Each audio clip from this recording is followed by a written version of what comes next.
জামাত BNP Awami League এগুলির কোনো হিসাব না। আমরা আমাদের দাবির জন্য আসছি, সামনে যাতে আমরা উন্মুক্তভাবে চলাফেরা করতে পারি। এখন আমার মাথার ভিতরে 26টা বুলেট আছে। আমি ট্রিটমেন্টের জন্য গেছি, টিস্যু কেটে যাবো, ব্রেন নষ্ট হয়ে যাবো, মানে ট্রিটমেন্ট করবে না তারা। আমার বলে এটা বার করতে গেলে টিস্যু কেটে যাবো। জুলাই সনদের দাবিতে আজকে শাহবাগে অবরোধ কর্মসূচি পালন করছেন জুলাই যোদ্ধা এবং জুলাইয়ের আহত এবং শহীদ পরিবারের সদস্যরা। তারা কিন্তু শাহবাগে যেই সড়কগুলো রয়েছে সবগুলো সড়ক বন্ধ করে তারা অবরোধ কর্মসূচি পালন করছিলেন। এই মুহূর্তে আমরা দেখছি যে এই ব্যারিকেড অতিক্রম করে যে সকল জনসাধারণ যারা অতিক্রম করে যেতে চাচ্ছেন তাদের সঙ্গে কিন্তু প্রায় তর্ক বিতর্কের আমরা দেখছি।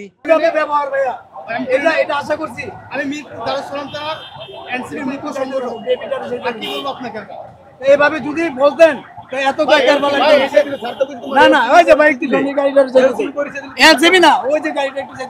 আমরা আসছি আপনার নারায়ণগঞ্জ থেকে যাব আপনার গাবতলী। সেটা তো আমরা জানি না রে ভাই যে অবরোধ আছে। অবরোধ তো অসুবিধা হচ্ছে, রাস্তাঘাট সম্পূর্ণ বন্ধ। এদিক দিয়ে ঢুকতে গেছিলাম, পারলাম না, পরে দিক দিয়ে ঘুরে এদিক দিয়ে আসলাম, তাও পারতেছি না। তো অযথা বোঝেন না, এগুলো তো হয়রানি, পাবলিক হয়রানি, তাছাড়া কিছু না। কি সনদ টনদ আপনি রাস্তার একটা সাইড নিয়ম আপনি শিখেন না, আমরা এখানে যাতায়াত করবে নিয়ম এই যে কত বড় হচ্ছে ভাই, আপনাদের রাস্তা ভুল পথ নিয়ম।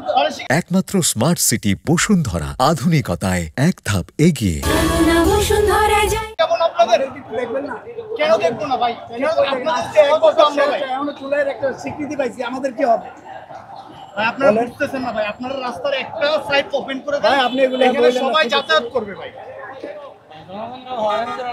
ভাই একটা পেশেন্ট যদি মারা যায়, এটার আপনি ড্রাইভার কি আপনি নেবেন? পেশেন্ট ওষুধ এখন মেডিকেল ফায়ার সার্ভিস আপনারা ফুল রাস্তা ব্লক করে দিতে পারবে, আর কোনো গাড়ি যেতে পারছে না। আর পেশেন্ট মনে করেন যে পিছনে পড়ে গেছে, তো এই যে জ্যাম টেলে কি এই যে ভাইয়া মানে আমার কথাটা একটু শুনবেন ভাই। আপনার কথা কি শুনবো ভাই? আমার সাইড শুনছেন, সাইডে যদি আপনি একটা সাইড এইটা সাধারণ মানুষ বলবে সরকারকে, তাদের এই জিনিসটা করতেছেন না কেন? তাদের রক্তের বিনিময়ে আজকের সরকার, আজকের জনগণ উন্মুক্ত হয়ে চলতেছে, আজকের জনগণ ব্যবসা করতেছে, কথা বলতেছে উন্মুক্ত ভাবে। কেন আমাদেরকে দেখবে না? আমাদের মাথার অবস্থা কি? মাথার ট্রিটমেন্ট করতে পারতেছি না, মাথা এখনো বুলেট ভরা। হাত দিয়ে ধরে দেখেন এগুলি কি, সব দানা এগুলি কি, ধরে দেখেন, মোবাইলটা দেখেন ভাই। আমার মাথাটা দেখলে বুঝবেন আমরা কেন আজকে রাজপথে। আপনারা তো খালি বলেন 1 বছর শেষ, আপনি দেখেন আমার মাথায় এখনো কতটি বুলেট আছে, বুঝছেন? আপনারা বলেন 1টা বছর হয়েছে, আমরা কি পেলাম? আমরা এখনো ট্রিটমেন্ট পাই না। আর আপনি বলেন আমরা কেন আসছি রাস্তায়, তাই না? আপনি আমার এই স্ক্যানটা দেখেন, সিটি স্ক্যানটা, তা আমরা কেন আসছি? আপনারা কোনো মূল্য করেন আমাদের? আমরা যে নতুন একটা সরকার এই যে দেখেন আমার মাথার অবস্থা, এটা ভিডিও করেন, দেখেন এই বুলেটটা এখনো আমার মাথার ভিতরে, টিপে টিপে দেখেন, এখনো আমার মাথার ভিতরে 26টা বুলেট আছে। আমি ট্রিটমেন্টের জন্য গেছি, টিস্যু কেটে যাবো, ব্রেন নষ্ট হয়ে যাবো, মানে ট্রিটমেন্ট করবে না তারা। আমার বলে এটা বার করতে গেলে টিস্যু কেটে যাবো। আমার এই বুলেটটা এখন আমার মাথায়, আপনারা ভালো মতো দেখেন, আমি ট্রিটমেন্ট পাচ্ছি না ভাই। আমি আজকে এখানে কেন আপনাদের রাস্তা আটকাবো? আপনারাই সরকারে বলেন এটার সমস্যার সমাধান করেন না কেন? আজকে আমরা কেন আমরা ভাই চাই আমাদের সম্মান, আমরা ভাতা চাই না, আতা চাই না, আমরা চাই জুলাই সনদ।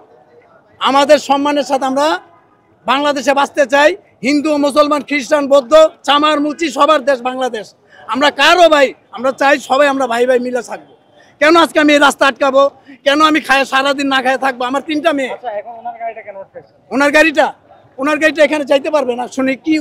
যদি ঔষধ বা মেডিকেল বা কোনো ইমার্জেন্সি না হয় আমরা যাইতে দিচ্ছি না।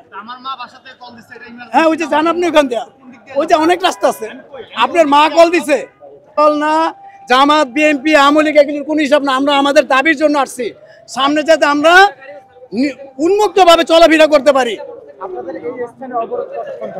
আমাদের অবরোধ যে পর্যন্ত আমরা জুলাই সনদ না ডিক্লেয়ার পাচ্ছি মন্ত্রণালয়ের থেকে, মুক্তিযোদ্ধা মন্ত্রণালয়ের থেকে পাইতে হবে। এই মন্ত্রণালয় হবে না, মুক্তিযোদ্ধা মন্ত্রণালয়ের থেকে আমাদের জুলাই সনদ দিতে হবে। আপনাদের আন্দোলন 7 ঘন্টা পেরিয়ে গেল। 7 ঘন্টা না, এটা আসবে, এই জন্যই তো আমরা বসে আছি ভাই, খায়া না খায় বসে আছি। আমার ঘরে 3টা বাচ্চা, আমি কেন এখানে থাকবো?